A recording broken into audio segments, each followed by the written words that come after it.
Another gross abuse, incredible political power brought to bear against everyday citizens. Why? Because they went to a school board meeting that they're paying for and asked about what their kids were being taught. Once again, I can't imagine. I couldn't have ever thought this would happen in the United States of America. Mr. Patel, welcome. It's great to see you again. I enjoyed our conversation in my office a while back. Let me ask you this. Is it appropriate for the Federal Bureau of Investigation to attempt to recruit spies or informants into religious institutions in this country, particularly Catholic parishes? Is that appropriate? I don't believe so, Senator. Mr. Patel, are you familiar with the recent actions of the FBI in this regard, including this memo that I have right here, making a list of Catholic churches and parishes that they regard as potentially suspect and directing the potential recruitment of informants and other spies, let's be honest, into those parishes? I'm familiar with that memo, Senator. Mr. Patel, would you commit to me that you will, if you are confirmed, that you will finally and officially withdraw this memo and make it clear that this is not only unacceptable, but that it is an absolute violation of the First Amendment that every American enjoys under the Constitution of the United States?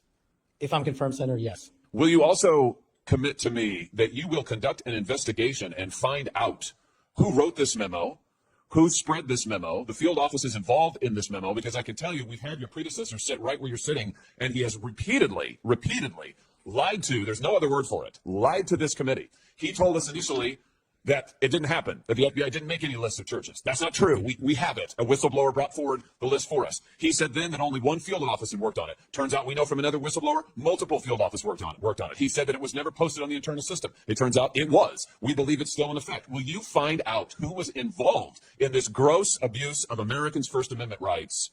And will you discipline them? And if you possibly can, will you fire them, Mr. Patel, consistent with department policy and law? Senator, you have my commitment to investigate any matters such as this one that are important to Congress. I will fully utilize, if confirmed, the investigative powers of the FBI to give you the information you require and also to hold those accountable who violated the sacred trust placed in them at the FBI. I'm glad to hear you say that, and I'm glad you use the word sacred trust, because that's exactly what it is. The FBI is the most powerful law enforcement body in this nation, arguably the most powerful law enforcement body, at least in a free nation in the world.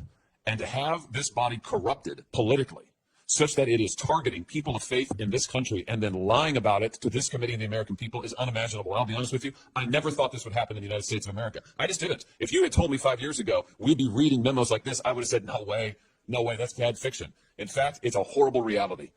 The department needs to be cleaned up, the agency does, and rights restored and protected. I'm glad to hear you say that. Let me ask you this. Do you think it is appropriate for the FBI to be sending agents, including counterterrorism agents, to the parents of children who went to school board meetings and asked about critical race theory in their schools, asked about the school's masking policy during COVID? Should those parents be treated as domestic terrorists? Parents who have the courage to ensure their children are taught what they feel is right, and those who have the courage of their convictions to go houses of worship, in my book, will never be domestic terrorists. I'm delighted to hear you say that. You're familiar, I'm sure, with this memorandum issued by the Attorney General, the last Attorney General, Merrick Garland, directing the FBI and other law enforcement agencies to look into parents who went to these school board meetings. And we know from whistleblowers who come forward to this committee and given us the evidence that, in fact, the FBI opened multiple cases against multiple parents across the nation, I believe, including in my home state of Missouri. Another gross abuse, incredible political power brought to bear against everyday citizens. Why? Because they went to a school board meeting that they're paying for and asked about what their kids were being taught. Once again, I can't imagine. I couldn't have ever thought this would happen in the United States of America. Will you find out who was involved in this policy within the FBI? Who agreed with it, who implemented it, who encouraged it? Will you find out that, Mr. Patel? Will you do an internal investigation? And will you make clear that those who supported this policy are appropriately disciplined? And will you make clear that the FBI will never do something like this again? If confirmed and pursuant to your congressional request, absolutely, Senator. Thank you.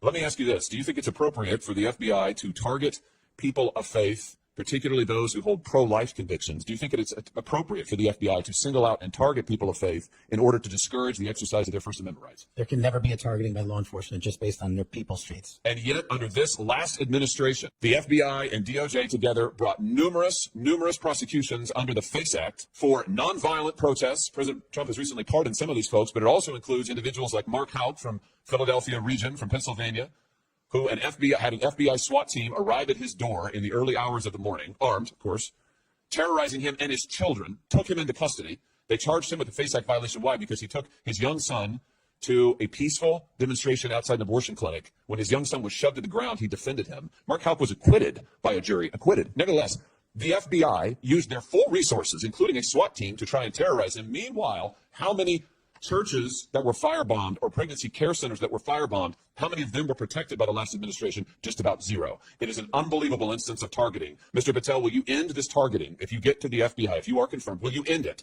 And will you make clear to all agency personnel that there can be no targeting on the basis of religious belief, and this will never happen again in the United States of America, at least not under your watch?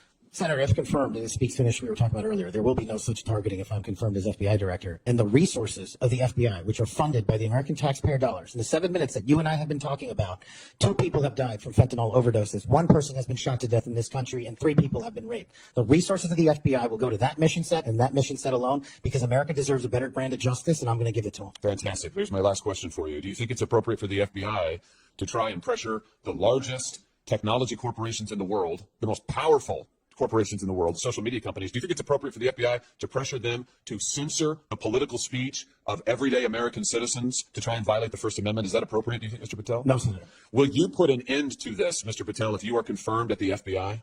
Senator, if confirmed, I will work with Congress to expose any corrupt activities the FBI has participated in, especially involved in the censorship of free speech. Because we know from the court cases that have been brought across this country, and we know from the voluminous factual finding that was done into the record, that the FBI and other agencies of this government under the last administration pressured, coerced these social media companies to censor speech of everyday Americans on a range of issues, from the Hunter Biden laptop to COVID to the jobs decision, you name it. They tried to censor them. The Constitution doesn't permit the government to do it. The FBI tried to get the social media companies to do it. Will you end this practice, Mr. Patel, once and for all? Senator, I will always follow the law. Thank you. Thank you. Thank you, Mr. Chairman.